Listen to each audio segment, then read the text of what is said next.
അമൃത് Veni hair elixir presents daily news പ്രഭാത വാർത്തകൾ powered by Pulimoottil silks KSFE. ഈ ആണുങ്ങൾക്ക് മാത്രം എന്താ ഇത്ര അധികം നെറ്റ് കെയറിലും ഹെയർ ലോസ് ഒക്കെ ഉണ്ടാവണേ? ആണുങ്ങളുടെ ഹെയർ ലോസിന്റെ മേജർ റീസൺസ് തന്നെ ഡിഫറെന്റ് ആണ്. സ്കാൽപ്പിലുള്ള 5-alpha റിഡക്ടേസ് എന്ന എൻസൈം നിങ്ങളുടെ ഹോർമോണുമായി ചേർന്ന് ഹെയർ ഫോളിക്കിൾസിനെ ചുരുക്കുന്നു. Amrit Veni hair elixir for men use ചെയ്യൂ. പുരുഷന്മാർക്ക് വേണ്ടി ബയോടെക്നോളജി പ്രകാരം പ്രത്യേകം ഡെവലപ്പ് ചെയ്തത്. നമസ്കാരം, ഞാൻ ഷാജി പത്മനാഭൻ. ഡെയിലി ന്യൂസിന്റെ പ്രഭാത വാർത്തകളിലേക്ക് സ്വാഗതം. ഇന്ന് ജൂലൈ 13 ശനിയാഴ്ച. അടിയന്തരാവസ്ഥ പ്രഖ്യാപിച്ച ജൂൺ 25 ഇനി ഭരണഘടനാ ഹത്യാ ദിനമായി ആചരിക്കുമെന്ന് കേന്ദ്ര സർക്കാർ. ഇന്ദിരാഗാന്ധി പ്രധാനമന്ത്രിയായിരിക്കെ 1975 ജൂൺ 25 രാജ്യത്ത് അടിയന്തരാവസ്ഥ പ്രഖ്യാപിച്ചത്. അടിയന്തരാവസ്ഥയ്ക്കെതിരെ ധീരമായി പോരാടിയവർക്ക് ആദരമർപ്പിക്കുന്നതിനാണ് ഈ ദിവസം ഭരണഘടനാ ഹത്യാ ദിനമായി ആചരിക്കുന്നതെന്നാണ് ഉത്തരവിൽ പറയുന്നത്. ഉത്തരവിന്റെ പകർപ്പ് പ്രധാനമന്ത്രി നരേന്ദ്രമോദിയും കേന്ദ്ര ആഭ്യന്തരമന്ത്രി അമിത്ഷായും സമൂഹമാധ്യമമായ എക്സിൽ പങ്കുവച്ചു. ജൂൺ 25 ഭരണഘടനാ ഹത്യാ ദിനത്തിന് ബദലായി മോദിക്ക് തിരിച്ചടി കിട്ടിയ ജൂൺ 4 മോദി മുക്ത ദിവസ് ആചരിക്കാൻ കോൺഗ്രസ്. ഡെമോക്രസി എന്നത് പ്രധാനമന്ത്രി നരേന്ദ്രമോദിക്ക് ഡെമോകുർസിയാണെന്നും തലക്കെട്ട് പിടിച്ചെടുക്കാനുള്ള പ്രധാനമന്ത്രി നരേന്ദ്രമോദിയുടെ മറ്റൊരു ശ്രമമാണ് ഭരണഘടനാ ഹത്യാ ദിനത്തിന് പിന്നിലെന്നും കോൺഗ്രസ് നേതാവ് ജയറാം രമേശ് ആരോപിച്ചു. ഭരണഘടനയെ തകർക്കാൻ ശ്രമിച്ചവരാണ് ഇപ്പോൾ ഭരണഘടനയ്ക്കായി സംസാരിക്കുന്നതെന്നും മുമ്പിൽ ഒരു കണ്ണാടി സൂക്ഷിക്കുന്നത് നല്ലതാണെന്നും RJD നേതാവ് മനോജ് ഝാ പറഞ്ഞു. നേപ്പാളിൽ മണ്ണിടിച്ചിലിനെ തുടർന്ന് 2 ബസ്സുകൾ നദിയിലേക്ക് മറിഞ്ഞ് 7 ഇന്ത്യക്കാർ ഉൾപ്പെടെ 60-ലധികം പേരെ കാണാതായെന്ന് റിപ്പോർട്ട്. 11 പേർ മരിച്ചതായി റിപ്പോർട്ട് ചെയ്തു. കാണാതായവർക്കുള്ള തിരച്ചിൽ തുടരുകയാണ്. ചിത്വാൻ ജില്ലയിലെ നാരായൺഗഡ് മുംഗ്ലിംഗ് റോഡിൽ ഇന്നലെ പുലർച്ചെ 3:30 അപകടമുണ്ടായത്. ആകെ 65 പേരാണ് 2 ബസ്സിലായി ഉണ്ടായിരുന്നത്. തൃശൂലി നദിയിലേക്കാണ് ബസ് മറിഞ്ഞത്. നേപ്പാൾ പ്രധാനമന്ത്രി പുഷ്പ കമാൽ ദഹൽ സംഭവത്തിൽ അതീവ ദുഃഖം രേഖപ്പെടുത്തി. നിതി ആയോഗിന്റെ സുസ്ഥിര വികസന ലക്ഷ്യസൂചികയിൽ 1ാം സ്ഥാനം നിലനിർത്തി കേരളം. 79 പോയിന്റോടെ കേരളത്തിനൊപ്പം ഉത്തരാഖണ്ഡും 1ാം സ്ഥാനത്താണ്. 78 പോയിന്റുമായി തമിഴ്നാട് തൊട്ടടുത്തുണ്ട്. ബീഹാറാണ് ഏറ്റവും പിന്നിൽ. സാമൂഹികവും സാമ്പത്തികവും പരിസ്ഥിതിപരവുമായ മാനദണ്ഡങ്ങൾ ഉപയോഗിച്ച് സംസ്ഥാനങ്ങളെയും കേന്ദ്രഭരണ പ്രദേശങ്ങളെയും വിലയിരുത്തിയാണ് സൂചിക തയ്യാറാക്കുന്നത്. ധനകാര്യ വകുപ്പ് തദ്ദേശ സ്ഥാപനങ്ങൾക്ക് 421 കോടി രൂപ അനുവദിച്ചു. തദ്ദേശ സ്വയംഭരണ സ്ഥാപനങ്ങളുടെ ഈ സാമ്പത്തിക വർഷത്തിലെ പൊതു ആവശ്യ ഫണ്ടിൽ നിന്നാണ് തുക അനുവദിച്ചത്. ഗ്രാമപഞ്ചായത്തുകൾക്ക് 299 കോടി രൂപയും ബ്ലോക്ക് പഞ്ചായത്തുകൾക്ക് 20 കോടിയും ജില്ലാ പഞ്ചായത്തുകൾക്ക് 14 കോടിയും മുനിസിപ്പാലിറ്റികൾക്ക് 52 കോടിയും കോർപ്പറേഷനുകൾക്ക് 36 കോടി രൂപയുമാണ് ലഭിക്കുക. സംസ്ഥാനത്ത് 24 മണിക്കൂറിനിടെ 11 പേർ പനി ബാധിച്ച് മരിച്ചു. 4 പേർക്ക് എലിപ്പനിയും 173 പേർക്ക് ഡെങ്കിപ്പനിയും 4 പേർക്ക് കോളറയും ഇന്നലെ സ്ഥിരീകരിച്ചിട്ടുണ്ട്. പനി ബാധിച്ച് ചികിത്സ തേടിയ 44 പേർക്ക് H1N1 രോഗബാധയാണെന്ന് വ്യക്തമായി.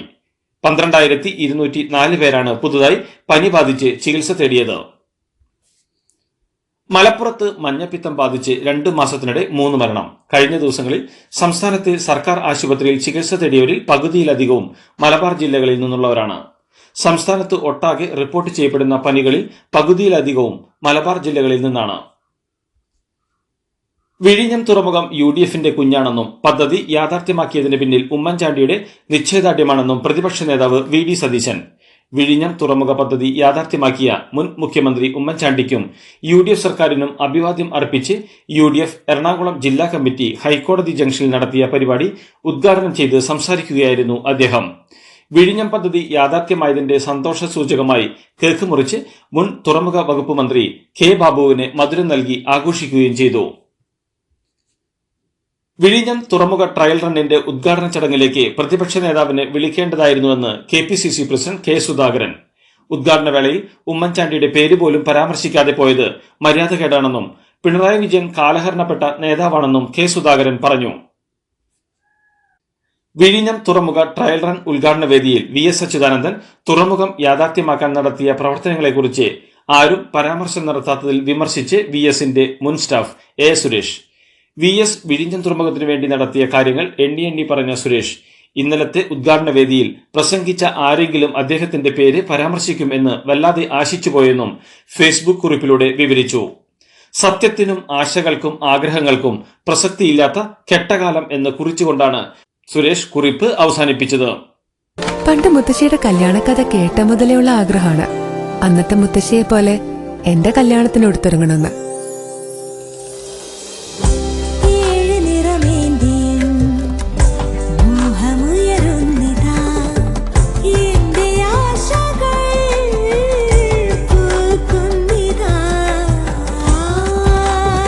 ചില ബന്ധങ്ങൾ തുടർന്നുകൊണ്ടേയിരിക്കും.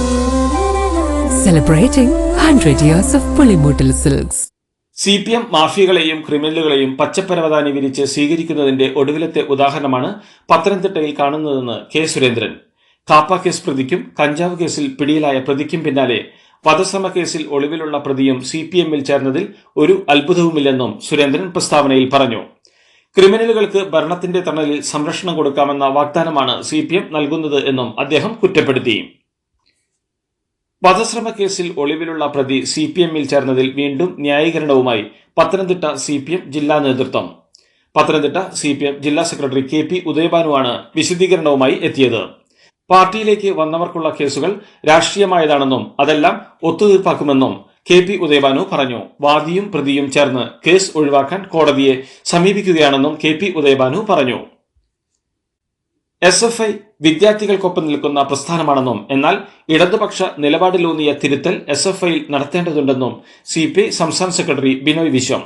CPM മാത്രമല്ല തിരുത്തേണ്ടത്, CPIയും തിരുത്തണം. എല്ലാ കുറ്റവും CPMന്റേത് എന്ന് പറയുന്നതല്ല CPI നിലപാട്. ഇടതുപക്ഷത്തിന്റെ പരമ്പരാഗത കേന്ദ്രങ്ങളിൽ വോട്ട് ചോർച്ച സംഭവിച്ചിട്ടുണ്ട്. അവ കൃത്യമായി പഠിച്ച് പരിശോധിക്കണമെന്നും സംസ്ഥാനത്ത് ഇടതുപക്ഷം ശക്തിപ്പെടണമെന്നും അദ്ദേഹം പറഞ്ഞു.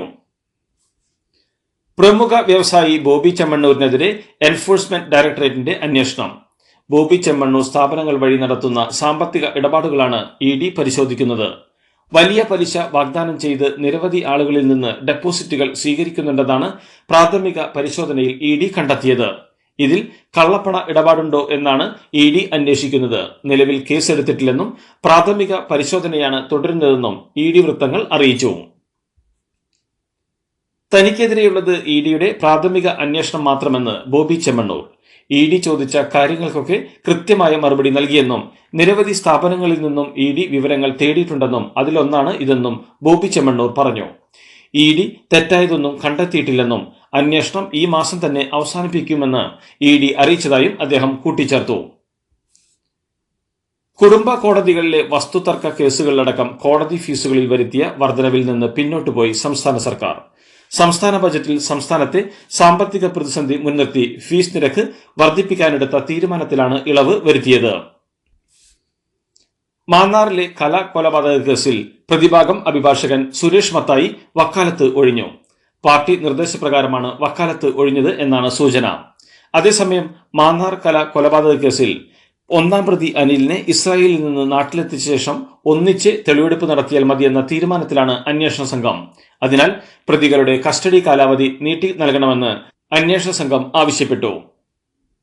പ്രധാനമന്ത്രിയുമായി Catholic bishop conference of India കൂടിക്കാഴ്ച നടത്തി. മണിപ്പൂർ അടക്കമുള്ള വിഷയങ്ങൾ ഉന്നയിച്ചായിരുന്നു കൂടിക്കാഴ്ച. വ്യത്യസ്ത മന്ത്രാലയങ്ങളിൽ ക്രൈസ്തവ പ്രതിനിധികളെ ഉൾപ്പെടുത്തണമെന്ന് പ്രധാനമന്ത്രിക്ക് നൽകിയ കത്തിൽ അവർ ആവശ്യപ്പെട്ടു. ഫ്രാൻസിസ് മാർപ്പാപ്പയെ ഇന്ത്യയിൽ എത്തിക്കാനുള്ള ശ്രമങ്ങൾക്ക് ആക്കം കൂട്ടണമെന്നും CBCI president archbishop Andrews താഴത്തിന്റെ നേതൃത്വത്തിലുള്ള സംഘം ആവശ്യപ്പെട്ടു. കേരള സർവകലാശാല സെനറ്റിലേക്ക് 4 പേരെ നിയമിച്ച ഗവർണറുടെ നടപടി ചോദ്യം ചെയ്ത് SFI നൽകിയ ഹർജി ഹൈക്കോടതി ഫയലിൽ സ്വീകരിച്ചു. വേണ്ടത്ര യോഗ്യതയില്ലാത്തവരെയാണ് ചാൻസലർ വീണ്ടും ശുപാർശ ചെയ്തതെന്നാണ് SFIയുടെ ആരോപണം. ആരോപണത്തിൽ മറുപടി നൽകാൻ ആവശ്യപ്പെട്ട് ഗവർണർക്ക് കോടതി നോട്ടീസ് അയച്ചു. നേരത്തെ ഗവർണർ നൽകിയ ശുപാർശ ഹൈക്കോടതി റദ്ദാക്കിയിരുന്നു. മലബാറിലെ +1 സീറ്റ് പ്രതിസന്ധിക്ക് പൂർണ്ണ പരിഹാരമായിട്ടില്ലെന്ന് കണക്കുകൾ. അനുവദിച്ച 120 താൽക്കാലിക ബാച്ചുകളിൽ 60 കുട്ടികൾ വീതം ഇരുന്നാൽ പോലും മലപ്പുറത്ത് 2500ഓളം വിദ്യാർത്ഥികൾ പ്രശ്നം നേരിടും. ഒന്നാം ഘട്ട സപ്ലിമെന്ററി അലോട്ട്മെന്റ് കഴിഞ്ഞിട്ടും പാലക്കാടും കോഴിക്കോടും 100 കണക്കിന് വിദ്യാർത്ഥികൾക്ക് സീറ്റ് കിട്ടിയിട്ടില്ല. എന്നാൽ ഈ ജില്ലകളിൽ ഒറ്റ താൽക്കാലിക ബാച്ചുകൾ പോലും അനുവദിക്കാത്തതും പ്രതിസന്ധിയാണ്. പാലക്കാട്ടെ RSS നേതാവ് A. ശ്രീനിവാസൻ കൊല്ലപ്പെട്ട കേസിൽ UAPA ചുമത്തി നടത്തുന്ന അന്വേഷണത്തെ ന്യായീകരിച്ച് NIA. ഇതു സംബന്ധിച്ച സത്യവാങ്മൂലം NIA IG സുപ്രീം കോടതിയിൽ ഫയൽ ചെയ്തു. NIA അന്വേഷണത്തിനെതിരെ കേസിലെ പ്രതി കരമന അഷ്റഫ് മൗലവി നൽകിയ ഹർജിയിലാണ് സത്യവാങ്മൂലം ഫയൽ ചെയ്തത്. മലയാള താരങ്ങളുടെ സംഘടനയായ അമ്മയിൽ അംഗത്വമെടുത്ത് കമൽഹാസൻ. മെമ്പർഷിപ്പ് ക്യാമ്പയിനിന്റെ ഭാഗമായി നടനും അമ്മയിലെ ജനറൽ സെക്രട്ടറി സിദ്ദിഖ് കമൽഹാസന് മെമ്പർഷിപ്പ് നൽകി. ഇതെന്താ വണ്ടി അവിടെ പാർക്ക് ചെയ്യാത്ത? ബെൻസ് വരും. അതെ, മെഗാ സമ്മാനം പുതിയ ബെൻസ് കാറാണ്. രണ്ടാം സമ്മാനം ഇന്നോവ ക്രിസ്റ്റ, അതും 17 എണ്ണം. പിന്നെ ആദ്യ സീരീസിൽ 170 പേർക്ക് ഐഫോണും. ഇത്തവണ സമ്മാനങ്ങളുടെ നക്ഷത്ര തിളക്കവുമായി KSFE ഗാലക്സി ചിട്ടികൾ. റിലയൻസ് ഇൻഡസ്ട്രീസ് ചെയർമാൻ മുകേഷ് അംബാനിയുടെയും നിത അംബാനിയുടെയും ഇളയ മകൻ ആനന്ദ് അംബാനിയും വ്യവസായി വിരൻ മർച്ചന്റിന്റെയും ഷൈല മർച്ചന്റിന്റെയും മകൾ രാധിക മർച്ചന്റും വിവാഹിതരായി. മാസങ്ങൾ നീണ്ടുനിന്ന ആഘോഷങ്ങൾക്കൊടുവിൽ BKC ജിയോ വേൾഡ് സെന്ററിൽ വെച്ചാണ് ഇന്നലെ ആഡംബര വിവാഹം നടന്നത്. കേന്ദ്രമന്ത്രിമാരും ഹോളിവുഡ് ബോളിവുഡ് താരനിരയും ചടങ്ങുകളിൽ പങ്കെടുത്തു. വിവാഹ ആഘോഷങ്ങളുടെ ഏകദേശ ചെലവ് 5000 കോടി രൂപയാണ്.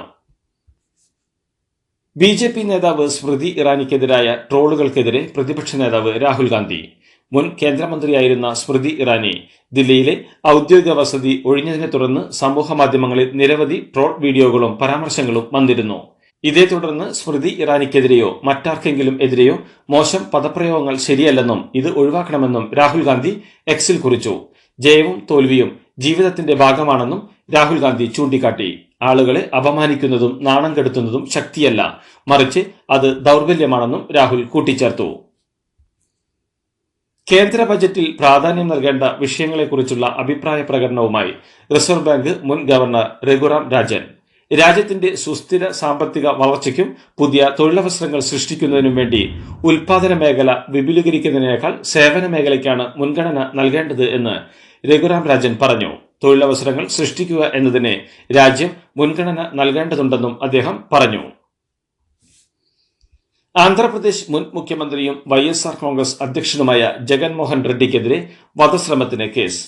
TDP MLA രഘുരാമകൃഷ്ണ രാജുവിന്റെ പരാതിയിലാണ് ഗുണ്ടൂർ പോലീസ് കേസെടുത്തിരിക്കുന്നത്. ജഗന് പുറമെ 2 IPS ഉദ്യോഗസ്ഥർ ഉൾപ്പെടെ മറ്റ് 4 പേർക്കെതിരെയും കേസെടുത്തിട്ടുണ്ട്.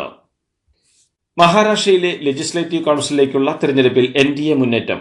11 സീറ്റിൽ 9 എണ്ണത്തിൽ NDA സഖ്യം ജയിച്ചു. 3 മഹാവികാസ് അഘാടി സഖ്യത്തിനാണ് ജയം.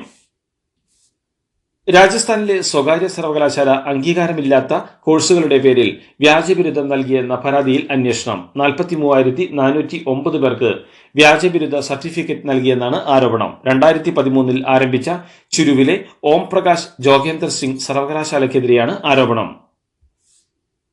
145 കോടി ജനങ്ങൾ ഇപ്പോഴുള്ള ഇന്ത്യയിലെ ജനസംഖ്യ 2054 169 കോടിയാകുമെന്ന് ഐക്യരാഷ്ട്രസഭയുടെ റിപ്പോർട്ട്. പിന്നീട് കുറഞ്ഞ് 2100 ആകുമ്പോൾ 150 കോടിയാകുമെന്നും റിപ്പോർട്ട് പറയുന്നു. അതേസമയം 141 കോടി ജനങ്ങളുമായി ഇപ്പോൾ 2ാം സ്ഥാനത്തുള്ള ചൈനയിൽ 2054 121 കോടി പേരാകും ഉണ്ടാകുക. ഇത് പിന്നെയും കുറഞ്ഞ് 2100ഓടെ 63.3 കോടിയാകുമെന്നും റിപ്പോർട്ട് പറയുന്നു. കോവിഡ് മഹാമാരി ഇപ്പോഴും ആഴ്ചയിൽ 1700 പേരുടെ ജീവനെടുക്കുന്നുണ്ടെന്ന് ലോകാരോഗ്യ സംഘടന. വൈറസ് പിടിപെടാൻ കൂടുതൽ സാധ്യതയുള്ള ആരോഗ്യ പ്രവർത്തകരും 60 മേൽ പ്രായമുള്ളവരും വാക്സിൻ എടുക്കണമെന്ന് WHO director general Tedros Adhanom Ghebreyesus പറഞ്ഞു. ക്രിക്കറ്റ് പരിശീലനത്തിനെത്തുന്ന പ്രായപൂർത്തിയാകാത്ത പെൺകുട്ടികളെ പരിശീലകൻ മനു പീഡിപ്പിച്ച സംഭവത്തിൽ നിലപാട് വ്യക്തമാക്കി കേരള ക്രിക്കറ്റ് അസോസിയേഷൻ കുട്ടികൾക്കൊപ്പമാണെന്നും മനുവിനെ സംരക്ഷിച്ചിട്ടില്ലെന്നും Kerala cricket association president Jayesh George മാധ്യമങ്ങളോട് പറഞ്ഞു. സിംബാബ്വെക്കെതിരായ 2020 പരമ്പരയിലെ 4ാം മത്സരം ഇന്ന്. പരമ്പരയിലെ ആദ്യ മത്സരത്തിൽ ഇന്ത്യൻ യുവനിര ഞെട്ടിക്കുന്ന തോൽവി വഴങ്ങിയപ്പോൾ 2ഉം 3ഉം മത്സരങ്ങളിലെ ആധികാരിക ജയവുമായി ഇന്ത്യ പരമ്പരയിൽ 2-1 മുന്നിലെത്തി. English pacer James Anderson test ക്രിക്കറ്റിൽ നിന്ന് വിരമിച്ചു. വെസ്റ്റ് ഇൻഡീസിനെതിരായ 1ാം ക്രിക്കറ്റ് ടെസ്റ്റിലെ വിജയത്തിന് ശേഷം ലോർഡ്സിൽ തടിച്ചുകൂടിയ ക്രിക്കറ്റ് പ്രേമികളോട് അവസാന ചിയേഴ്സ് പറഞ്ഞാണ് ആൻഡേഴ്സൺ പിരിഞ്ഞത്. അന്താരാഷ്ട്ര ക്രിക്കറ്റിൽ വിക്കറ്റ് വേട്ടയിൽ 3ാമതായിട്ടാണ് ആൻഡേഴ്സൺ കരിയർ അവസാനിപ്പിക്കുന്നത്. 991 വിക്കറ്റുകളാണ് ആൻഡേഴ്സൺ വീഴ്ത്തിയത്. മുത്തയ്യ മുരളീധരൻ, ഷെയ്ൻ വോൺ എന്നിവരാണ് ആൻഡേഴ്സന് മുന്നിൽ. ഇതോടുകൂടി ഡെയിലി ന്യൂസിന്റെ ഇന്നത്തെ പ്രഭാത വാർത്തകൾ സമാപിക്കുന്നു. ഡെയിലി ന്യൂസിന് വേണ്ടി വാർത്തകൾ വായിച്ചത് ഷാജി പത്മനാഭൻ. DailyNewsLive.in വാർത്തകൾ വിരൽ തുമ്പിൽ.